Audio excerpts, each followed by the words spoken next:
wabarakatuh. Halo teman-teman, gimana nih kabarnya? Kembali lagi bersama aku, Tazkia Aminuddin di Podtren, podcast pesantren. Di sini kita bisa sharing, caring, tanpa rarungsing, dan tentunya inspiring.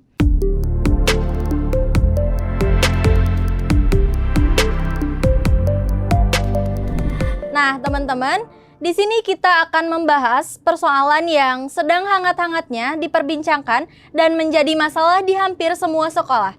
Bahkan akhir-akhir ini sedang marak diperbincangkan salah satu kasus di Cilacap yang mana menimbulkan korban dan kita harus sama-sama bisa menghindari hal yang serupa. Mungkin teman-teman semuanya sudah tahu, di sini kita akan membahas tentang perundungan atau biasa disebut dengan bullying. Nah, kita akan kupas hal tersebut menurut pandangan ilmu psikologi. Sudah hadir narasumber yang sama-sama sudah kita kenal dan memiliki latar belakang akademis yang linier untuk pembahasan ini, yaitu Ustadz Fahri Atiyah Rahman. Gimana nih Ustadz kabarnya? Alhamdulillah, sehat. Mungkin Ustadz sendiri bisa perkenalan dulu ya, biar teman-teman bisa menyapa Ustadz. Boleh ya. Bismillahirrahmanirrahim. Perkenalkan, nama saya Fahri Atiyah Rahman, atau bisa disebut Fahri ya. Nah, kebetulan saya juga alumni di sini di Sanawiyah dan Muallimin PPI 31 Banjaran, angkatan 2016, dan alhamdulillah saya bisa melanjutkan pendidikan ya di Universitas Pendidikan Indonesia jurusan psikologi. Dan pekerjaan saya saat ini adalah sebagai guru BK. Oke, wah ternyata teman-teman Ustadz Fahri ini merupakan alumni dari Pesantren Persatuan Islam 31 Banjaran, baik dari Sanawiyah juga mualiminnya. Nah, Ustadz, kita kan di sini mau membahas tentang bullying. Jadi apa sih bullying itu? Oke, bullying itu secara sederhananya ya, sebenarnya banyak definisinya itu. Cuman kalau kita ambil intinya ya. Yang pertama itu adalah perilaku dengan maksud menyakiti. Nah, yang kedua adanya ketidakseimbangan power gitu. Power itu maksudnya misalkan ada satu anak dengan satu anak itu merasa ada tidak setara gitu. Ada yang merasa lebih kuat dan ada yang merasa lebih lemah. Yang kedua. Kemudian yang ketiga itu adalah perilaku yang berulang-ulang. Nah, ketiganya itu ya ketika terjadi dalam satu waktu, nah itu bisa disebut sebagai perilaku bullying atau perundungan. Nah, perilaku bullying ini juga ya sebenarnya bukan hanya individu dengan individu, bahkan bisa juga dari individu dengan kelompok, seperti dikeroyok seperti itu. Nah, bisa seperti itu juga. Jadi intinya adalah menyakiti pihak yang lain secara sengaja dengan berulang-ulang. Oh, jadi bullying selain individu juga bisa kelompok ya Ustadz ya. Selanjutnya mungkin ada berapa jenis sih bullying itu? Kayak kalau kita breakdown ya, kita breakdown dari perilakunya. Nah, kan sebenarnya banyak ya, ada yang sifatnya verbal yaitu dengan ucapan, atau non-verbal. Nah, non-verbal ini banyak ya, bisa dengan fisik atau dengan perilaku yang secara tidak langsung, misalkan dengan menjatuhkan harga diri orangnya itu atau reputasi dia gitu, dengan cara misalkan menyebarkan fitnah ke teman-teman yang lainnya gitu. Nah, itu juga termasuk perundungan. Terus kalau dilihat dari jumlahnya ya itu tadi ya, bisa berkelompok atau bisa individu gitu. Nah, kadang perilaku yang berkelompok ini terjadi karena ada yang pertama itu ada pelaku yang utamanya, pelaku pembuli utamanya. Nah, itu tuh dibantu dengan ada kelompoknya yang jadi membantu ikut mau langsung atau tidak langsung, atau dengan memberi feedback itu seperti ketika teman yang lainnya ketawa itu jadi si pembulinya itu jadi lebih bersemangat lah gitu membuli karena ada feedbacknya gitu. Feedbacknya itu diketawain gitu, jadi ada hiburan seperti itu. Oh, jadi dari jenis-jenis bullying tadi ada verbal, non-verbal, bahkan juga fisik ya Ustadz. Nah, mungkin selanjutnya kenapa sih bisa terjadi bullying? Oke, kalau kenapa ya, sebenarnya banyak faktornya ya, dan emang cukup kompleks karena keterlibatannya itu bukan hanya dari yang pembuli dengan dibulinya juga, tapi dari pihak luarnya gitu, seperti dari yang melihatnya atau figur otoritas seperti guru misalnya atau orang tua. Nah, itu juga kan ada terlibatnya. Nah, kalau dilihat dari apa ya? Dari sudut pandang psikologisnya ya gitu. Kebetulan saya punya latar belakangnya. Nah, kalau dilihat dari sudut pandang psikologisnya dari si pembuli itu, nah biasanya itu yang pertama ada apa ya? Kayak gini nih, seperti kita tuh merasa rendah diri ya. Kita merasa rendah diri, terus gimana caranya kita tidak merasa rendah diri, yaitu dengan menjatuhkan orang lain. Itulah kenapa kadang pembuli itu awalnya itu kejadiannya karena dibully terlebih dahulu, makanya jadi pembuli gitu, seperti itu. Ada kasusnya banyak kan seperti itu. Terus yang kedua, motivasinya banyak ya, seperti tadi ya. Kadang ada menyakiti, terus ingin ada kepuasan itu dengan menyakiti orang lain gitu. Ada, terus misalkan ingin menguasai itu ada rasa iri, misalkan kalau contoh ada contoh misalkan nih, dua orang nih, si pembulinya itu iri sama yang dibully karena apa ya, contohnya itu perempuan yang dia suka itu ternyata sukanya ke si ini gitu. Jadi kayak dia merasa iri, jadinya membuli si yang ini gitu. Contohnya seperti itu. Nah, selanjutnya itu dari ada persepsi apa ya? Kalau punya itu ada bias. Ada kecenderungan bahwa orang yang dibully itu ngerasa bahwa orang dibully itu merasa orang yang menakutkan. Padahal kan misalkan kalau di lingkungan sekolah ya, padahal kan sama-sama murid gitu ya. Berarti sebenarnya punya power yang sama gitu. Cuman karena kan ada kesan bahwa yang dibully itu merasa rendah diri, merasa kecil. Melihat orang yang ngebully itu orangnya gede, terus takut. Jadi kan ada dari sana. Nah, dari persepsi itu ya timbul itu gitu. Jadi kitanya merasa takut, terus jadi seenaknya. Jadi ada perilaku yang jadi bisa seenaknya lah gitu, karena merasa punya power gitu terhadap orang itu gitu. Terus yang selanjutnya karena merasa tidak diawasi kadang. Jadi kadang nggak apa-apa lah karena udah dilihat guru ini, terus pura-pura apa gitu. Jadi nggak ada figur yang menjadi apa ya, jadi figur yang lebih tinggi dari si pembuli itu gitu. Kan harusnya kalau ada guru nggak akan ada pembulian, masa ada ngebully di depan guru gitu. Ngebully kan ya dia takut juga ya gitu kan ada takut kalau ngebully itu. Nah, bisa dari sana juga. Oke, yang selanjutnya ini yang terakhir, kalau pengetahuan dari saya ya, kalau kamu pernah lihat ya, misalkan di kelompok, misalkan di kelompok pertemanan nih, di circle, biasanya tuh ada yang kayak jadi badutnya. Iya, benar. Nah, kenapa dia jadi badutnya? Karena ada penguasanya ya, Ustaz. Nah, gitu. Terus karena dia itu takut. Nah, reaksinya itu kadang si pembuli itu penasaran sama reaksinya gitu. Jadi makanya dia dibully ya, Ustaz. Kayak gitu. Jadi kenapa orangnya itu aja? Karena si pembulinya tuh penasaran sama reaksi dia gitu. Kalau orangnya misalkan dibully nih, orangnya lempeng-lempeng aja dah, kamu mah nggak asik lah gitu. Iya, benar.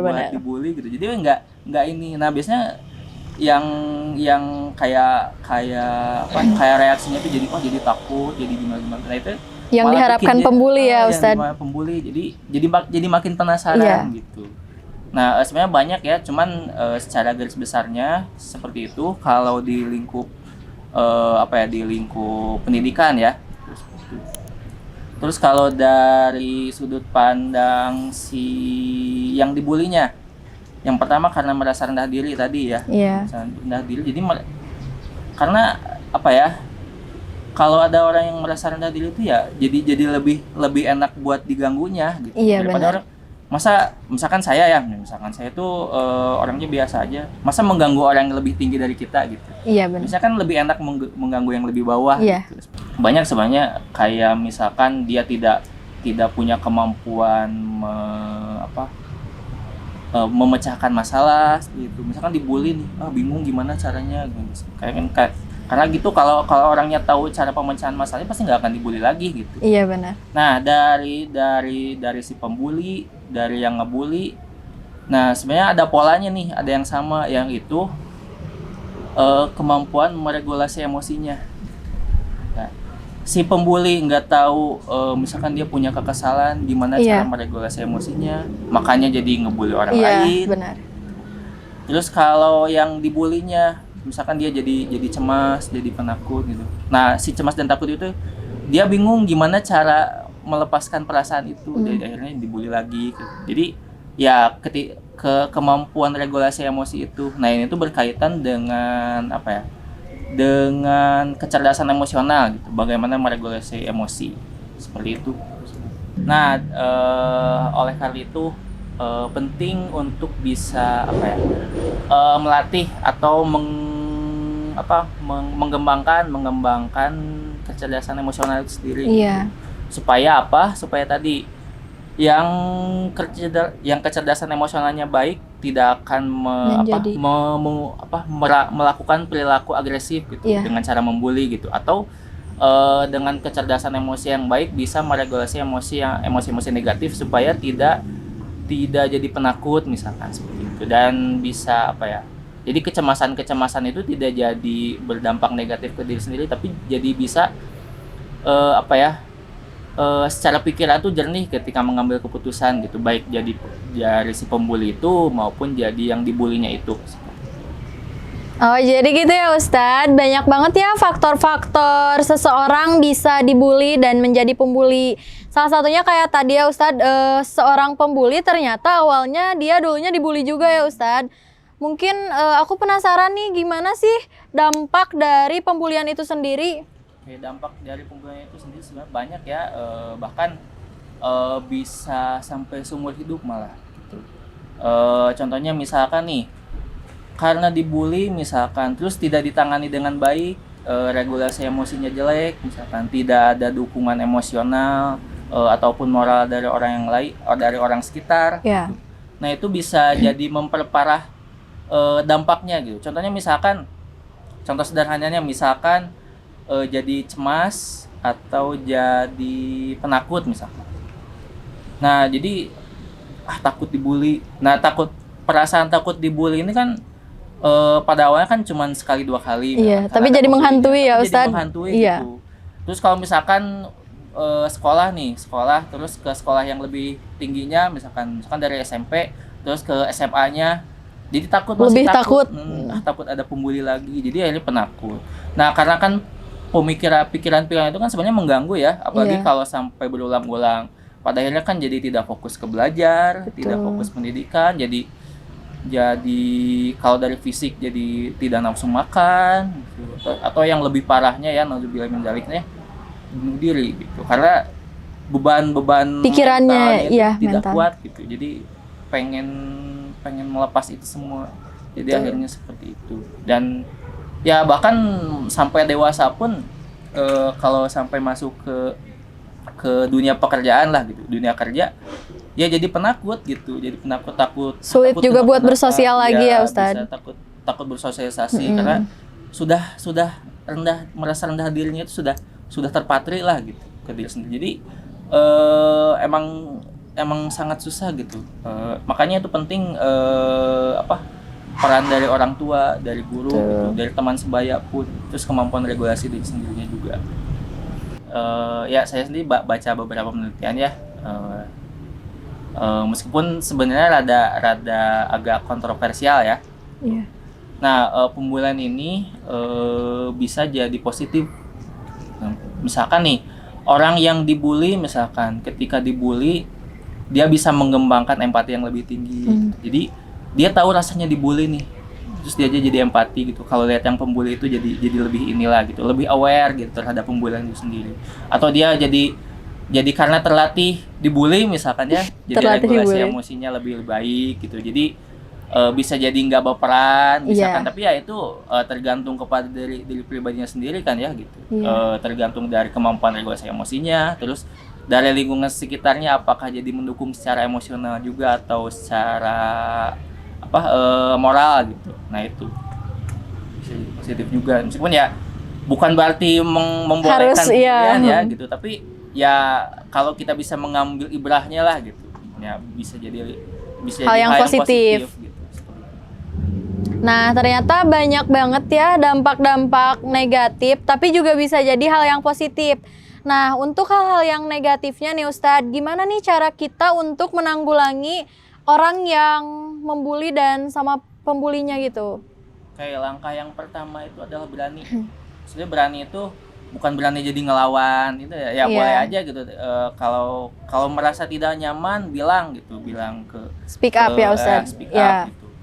Kalau misalkan tidak mempan sama orangnya, cari figur yang otoritasnya lebih tinggi. Kalau di sekolah misalkan sama guru. Gitu. Nah, guru juga punya peran penting nih, jangan sampai menyepelekan gitu. Kadang kalau dulu ya misalkan kalau ngambil analogi yang lain kayak percuma lapor polisi kayak gitu. Iya. Nah, ini juga bisa dianalogikan percuma lapor guru gitu, karena dibulinya juga tetap kejadian.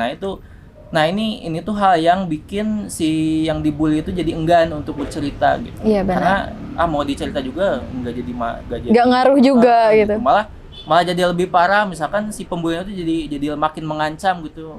Ngapain kamu Soalnya gurunya juga nggak bertindak gitu ya Ustadz. Seperti itu. Jadi peran guru ini penting di sekolah gitu buat bisa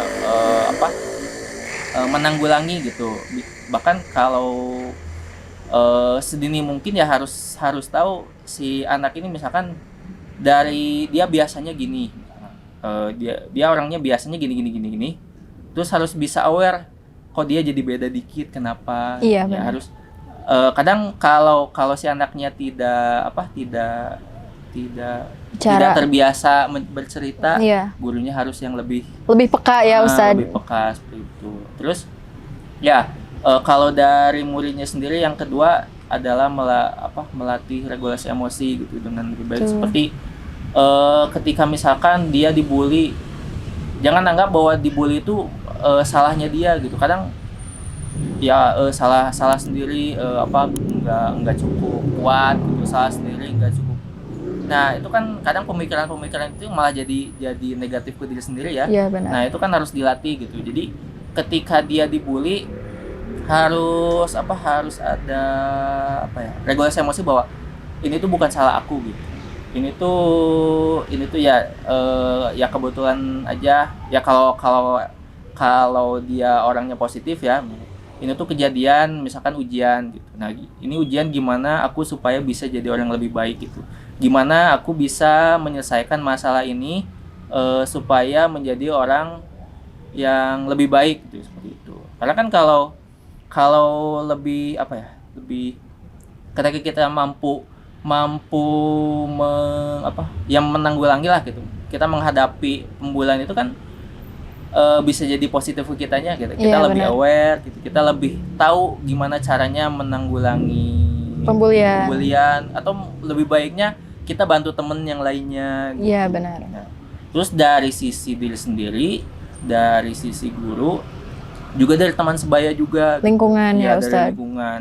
Jadi kalau ada yang kejadian yang dibully itu, kadang yang lihat aja itu takut jadi dibully. Iya, benar. Gitu. Jadi sasaran selanjutnya.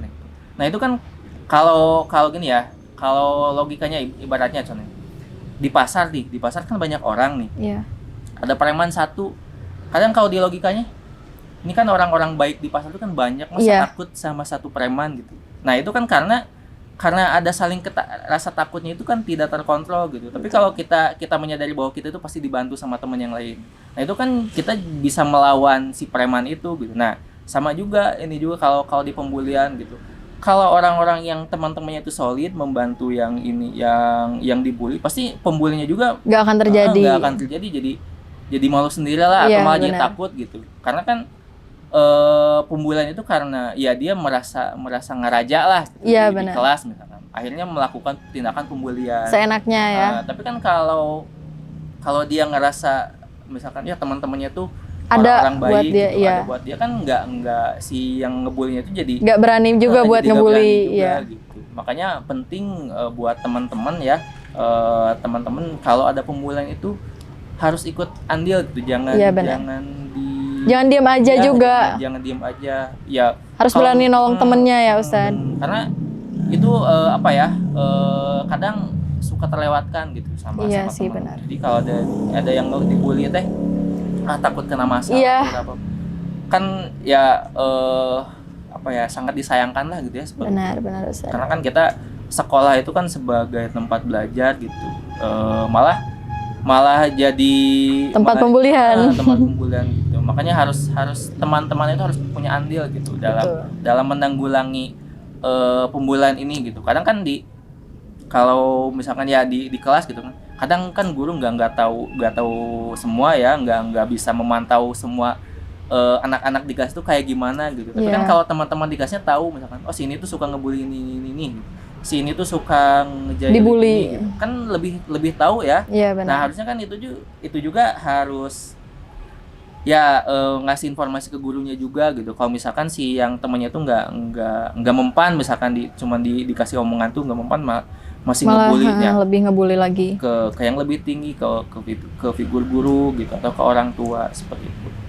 Oh jadi gitu ya Ustadz, buat penanggulangannya sendiri dari kitanya juga harus lebih berani lagi ya, terus harus lebih bisa membuka diri gitu ke lingkungan, biar lingkungan ikut membantu juga, berkontribusi. Terus kalau misalnya nggak mempan gitu sama temen, kita harus berani ke guru gitu ya, tanpa menghiraukan kalau misalnya guru nggak akan berpengaruh gitu ya. Tapi kita harus mencoba dulu ya Ustadz, biar pembulian itu tidak terjadi lagi. Nah mungkin sebelum ditutup ada closing statement dulu nggak Ustadz dari Ustadz? Boleh ya. Dari saya teringat satu hadis ya, lupa lagi bahasa Arabnya, cuman intinya sebaik-baiknya atau sejatinya seorang muslim itu ketika muslim yang lainnya itu merasa aman dari lisan dan tangannya. Jadi dia merasa aman ketika ada muslim yang lain. Nah itu sebaik-baiknya muslim. Nah seperti itu. Oke, itu dia teman-teman untuk pembahasan Podtrend kali ini. Terima kasih kepada Ustadz Fahri yang sudah meluangkan waktunya di acara Podtrend kali ini. Semoga yang tadi kita bahas bisa bermanfaat buat teman-teman semuanya dan kita semua yang ada di sini. Saya Tazkia. Saya Fahri. Kami pamit undur diri. Semoga kita bisa ketemu di Podtrend selanjutnya. Assalamualaikum warahmatullahi wabarakatuh.